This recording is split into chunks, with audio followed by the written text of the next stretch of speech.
22, jobless and restless after college, Joe took any cash-paying gig he could find. A neighbor's friend recommended him, Craig. The offer seemed simple: dog, sitting overnight in exchange for above-average pay. Craig's house was tucked back in woods, dated but tidy. Everything seemed ordinary until Joe noticed details that didn't quite fit. He accepted the gig, but something about Craig's house felt off, especially that new-looking alarm clock. The angle was precise, pointing directly at Joe's sleeping spot. His stomach dropped as he realized this wasn't just an alarm clock. The moment he turned the clock toward himself, Max lifted his head from the doorway, whining from somewhere else in the house. The front door.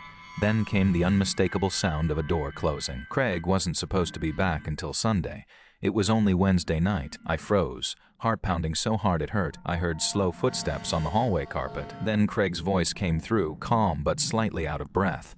"Left something in there. Last time I was home, I needed you to open the door. It wasn't what you thought." Motion sensor for Max. Didn't want to freak you out. I backed away, hand over my mouth. He told me to come out and talk like adults. Max started barking at the door. Only made Craig angrier. I glanced at the window low enough to climb, but locked. My hand shook as I fumbled with the hatch. 3 tries before it opened. "If you don't open this, I'll get the key and call the cops. Tell them you broke in." No time for more.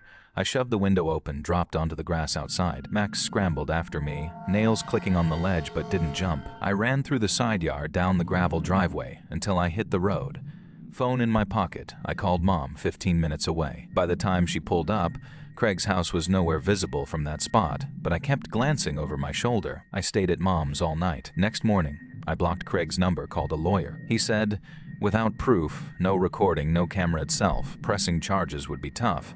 Even if it was a hidden cam, Craig could claim it was just a motion sensor. "Your word against his," he shrugged. I wanted to go back and take a picture, but my lawyer warned, "Don't return alone." Seeing Craig again made my skin crawl. So nothing happened to him. I never got paid for those 3 nights. The woman he thought he was alone, but the camera never blinked. Every night, he checked clocks and picture frames, convinced someone was always watching. He began obsessively scanning his own home. No corner felt safe anymore. That one glance, that single click changed everything. He felt watched even in his own house. The house